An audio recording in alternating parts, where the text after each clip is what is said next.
നമസ്കാരം. എല്ലാ ദിവസവും രാവിലെ 7:00 പ്രീ മാർക്കറ്റ് റിപ്പോർട്ടിലേക്ക് സ്വാഗതം. ഞാൻ സിയാദ് ഇല്ലിക്കൽ. വളരെ കുറച്ച് പ്രവൃത്തി ദിവസങ്ങളുള്ള ഒരാഴ്ചയാണ് നമുക്ക് ഈ ഒരാഴ്ച. ഇന്നലെ മാർക്കറ്റ് ഇല്ല. വെള്ളിയാഴ്ച റിപ്പബ്ലിക് ഡേ ആയതുകൊണ്ട് മാർക്കറ്റ് അവധി. അപ്പോൾ ചൊവ്വാഴ്ച, ബുധനാഴ്ച, വ്യാഴാഴ്ച ദിവസങ്ങളിൽ മന്ത്ലി എക്സ്പയറി എല്ലാ എക്സ്പയറീസിലും തന്നെ ഷിഫ്റ്റ് ആകും. മാർക്കറ്റ് വോളറ്റിലിറ്റി ആകുമെന്ന് തന്നെ നമുക്ക് എക്സ്പെക്റ്റ് ചെയ്യാം. ഇന്നലെ നമ്മുടെ മാർക്കറ്റ് ഇല്ലെങ്കിൽ കൂടിയും ഗ്ലോബൽ മാർക്കറ്റ് ഉണ്ടായിരുന്നു. ഇന്നലെ നമ്മുടെ മാർക്കറ്റ് ഇല്ല. ഗ്ലോബൽ മാർക്കറ്റ് ഉണ്ടായിരുന്നു എന്ന് ഞാൻ പറഞ്ഞു. പക്ഷേ ഗ്ലോബൽ മാർക്കറ്റ് പോസിറ്റീവായ രീതിയിൽ തന്നെ ക്ലോസിങ് ചെയ്തു. അത് US മാർക്കറ്റ് ആയാലും ഏഷ്യൻ മാർക്കറ്റ് ആയാലും യൂറോപ്യൻ മാർക്കറ്റ് ആയാലും ഇന്നലെ പോസിറ്റീവായ രീതിയിലാണ് ക്ലോസിങ് നടത്തിയിട്ടുള്ളത്. അതിപ്പോൾ റിയാക്ട് ചെയ്യുന്നുണ്ട് നമ്മുടെ ഗിഫ്റ്റ് നിഫ്റ്റിയിൽ. ഗിഫ്റ്റ് നിഫ്റ്റി ഇപ്പോൾ ഇൻഡിക്കേറ്റ് ചെയ്യുന്നത് ഒരു 100 പോയിൻറ്റിൻ്റെ ഒരു അപ്സൈഡാണ്. ഗിഫ്റ്റ് നിഫ്റ്റിയുടെ ചാർട്ട് നമുക്ക് ചെറുതായിട്ട് നോക്കാം. സാറ്റർഡേ ക്ലോസ് ശനിയാഴ്ച ദിവസം ക്ലോസ് ചെയ്തതിന് ശേഷം ഗിഫ്റ്റ് നിഫ്റ്റി ഇപ്പോൾ നിൽക്കുന്നത് 21,745 കറൻറ്റ് മന്തിലെ ഫ്യൂച്ചർ കോൺട്രാക്റ്റ് ഇപ്പോൾ ഉള്ളത്. അതുകൊണ്ട് തന്നെ നമുക്ക് ഗ്യാപ്പ് ഡൗണുകളൊന്നും എക്സ്പെക്റ്റ് ചെയ്യേണ്ട കാര്യമില്ല. ഫ്ലാറ്റ് ആയിട്ടോ സ്ലൈറ്റ്ലി ഗ്യാപ്പ് അപ്പ് ആയിട്ടോ നമുക്ക് മാർക്കറ്റിനെ കിട്ടുമെന്നാണ് ഇതുവരെയുള്ള മാർക്കറ്റിൻ്റെ മൂവ്മെൻറ്റ് നമുക്ക് കാണിച്ചു തരുന്നത്. FISൻ്റെ ഇൻഡെക്സ് ഫ്യൂച്ചറിൽ അവർ കഴിഞ്ഞ 2 ദിവസങ്ങളിലായിട്ട് ലോങ് പൊസിഷൻ കുറച്ചുകൊണ്ട് വരികയും ഷോർട്ട് പൊസിഷൻ വർദ്ധിപ്പിക്കുകയും ചെയ്തിട്ടുണ്ട്. 46% long, short position 54%. Global market കാണാം. ഏറ്റവും ടോപ്പിൽ നോക്കാം. ഏഷ്യൻ മാർക്കറ്റ് ഇപ്പോഴും സ്റ്റിൽ ട്രേഡ് ചെയ്യുന്നത് പോസിറ്റീവിൽ തന്നെയാണ്. ചൈന, കൊറിയ, ജപ്പാൻ മാർക്കറ്റുകളെല്ലാം തന്നെ പോസിറ്റീവിൽ ട്രേഡ് ചെയ്യുന്നു. യൂറോപ്യൻ മാർക്കറ്റായിട്ടുള്ള ജർമ്മൻ, UK, ഫ്രാൻസ് മാർക്കറ്റുകളെല്ലാം തന്നെ പോസിറ്റീവിൽ ട്രേഡിങ് അവസാനിപ്പിച്ചു. ഇപ്പോൾ കാണുന്ന ഒരു പ്രതിഭാസം ബിറ്റ്കോയിൻ 40,000 എന്ന് പറയുന്ന റേഞ്ചിൽ താഴെ പോയി.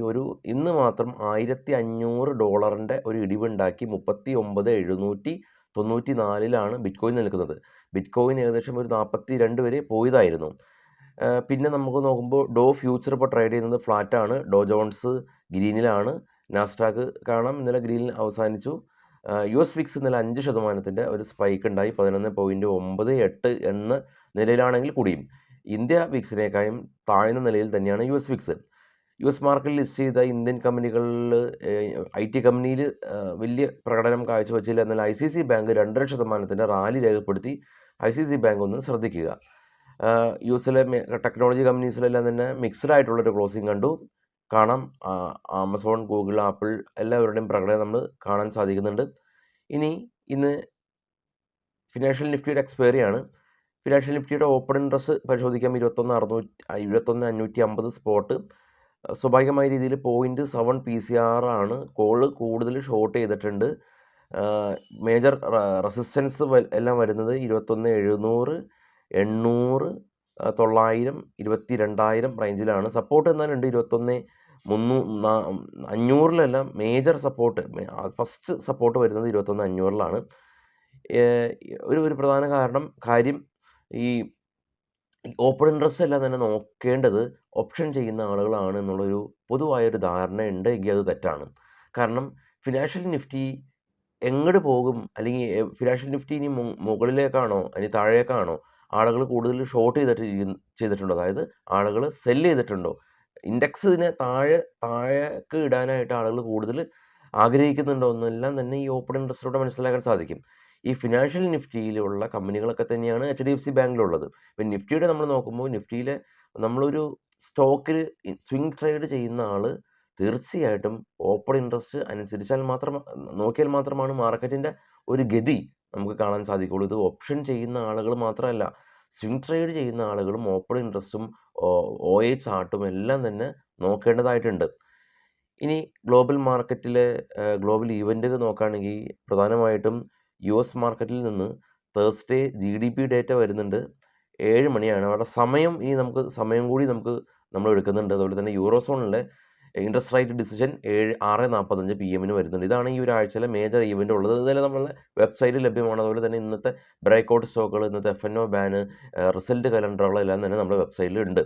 റിസൾട്ട് കലണ്ടറിലേക്ക് വരുമ്പോൾ ഇന്ന് പ്രധാനമായിട്ട് ഒരുപാട് കമ്പനീസിൻ്റെ റിസൾട്ടുള്ള ദിവസമാണ്.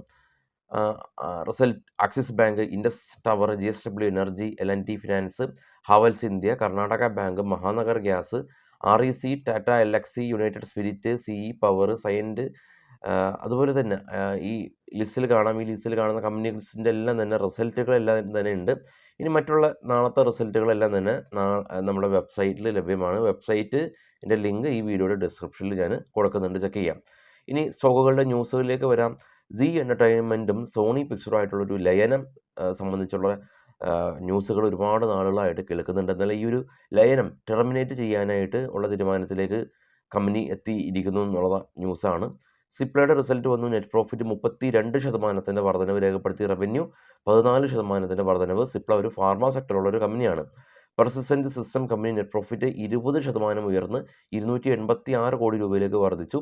കൂടാതെ തന്നെ കമ്പനി 32 രൂപയുടെ ഡിവിഡൻറ്റും 2:1 എന്ന റേഷ്യോയിൽ സ്റ്റോക്ക് സ്പ്ലിറ്റും കമ്പനി പ്രഖ്യാപിച്ചിട്ടുണ്ട്. ഇന്ന് വാച്ച് ചെയ്യുക. കീസ്റ്റോൺ റിയാലിറ്റി കമ്പനി ഇവർ 1200 കോടി രൂപയുടെ ഒരു പ്രൊജക്റ്റ് ചെയ്യാനായിട്ട് കമ്പനി തീരുമാനിച്ചു. ഇതൊരു റിയാലിറ്റി കമ്പനിയാണ്, റിയൽ എസ്റ്റേറ്റ് കമ്പനിയാണ്.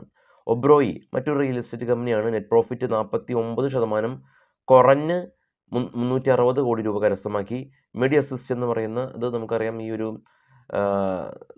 മെഡിക്കൽ ക്ലെയിമുകളെല്ലാം തന്നെ ഫെസിലിറ്റേറ്റ് ചെയ്യുന്ന ഒരു കമ്പനിയാണ് മെഡി അസിസ്റ്റ്. ഇന്ന് ഇവരുടെ IPOയിൽ ഫസ്റ്റ് ലിസ്റ്റിൻ്റെയാണ് ഉള്ളത്. 418 രൂപയായിരുന്നു ഇവരുടെ ഇഷ്യൂ പ്രൈസ് ഉണ്ടായിരുന്നത്. ഹീറോ മോട്ടോകോർപ്പ് CG മോട്ടോഴ്സായിട്ട് പുതിയ കരാറുകളിൽ ഏർപ്പെട്ടു. അദാനി എൻ്റർപ്രൈസസ് ബാംഗ്ലൂരിൽ ഇവരുടെ HNI ക്ലയൻസിൻ്റെ മീറ്റിംഗ് ഉണ്ട്. ഹൈലി നെറ്റ്വർത്ത് ഇൻവെസ്റ്റേഴ്സിൻ്റെ മീറ്റിംഗ് ജാനുവരി 25 അദാനി എൻ്റർപ്രൈസസ് ഇവർ വെച്ചിരിക്കുന്നുണ്ട്. IFL സെക്യൂരിറ്റീസ് 64 നിന്ന് 149 കോടി രൂപയിലേക്ക് ആദായം ഉയർത്തി. Vikas life care company Dubai based ആയിട്ടുള്ള സ്കൈ ക്ലബ്ബ് എന്ന് പറഞ്ഞ കമ്പനിയിൽ വലിയ തോതിൽ ഇവർ നിക്ഷേപം നടത്തി. ഇനി ഗർവെയർ ടെക്നിക്കൽസ് കമ്പനി ഇവർ ഷെയർ ബൈബാക്ക് ചെയ്യുകയാണ് ജാനുവരി 29. ലോയിഡ് മെറ്റൽസ് കമ്പനി 230 കോടി രൂപയിൽ നിന്ന് 332 കോടി രൂപയിലേക്ക് ആദായം ഉയർത്തിയതായിട്ടാണ് കമ്പനിയുടെ ന്യൂസ് ഉള്ളത്. ഇനി മറ്റുള്ള ന്യൂസുകൾ നമുക്ക് മാർക്കറ്റ് സമയത്ത് നമ്മളെ ടെലഗ്രാം ഈ വീഡിയോയുടെ ഡിസ്ക്രിപ്ഷനിൽ ക്ലിക്ക് ചെയ്ത് മാത്രം ജോയിൻ ചെയ്യുക.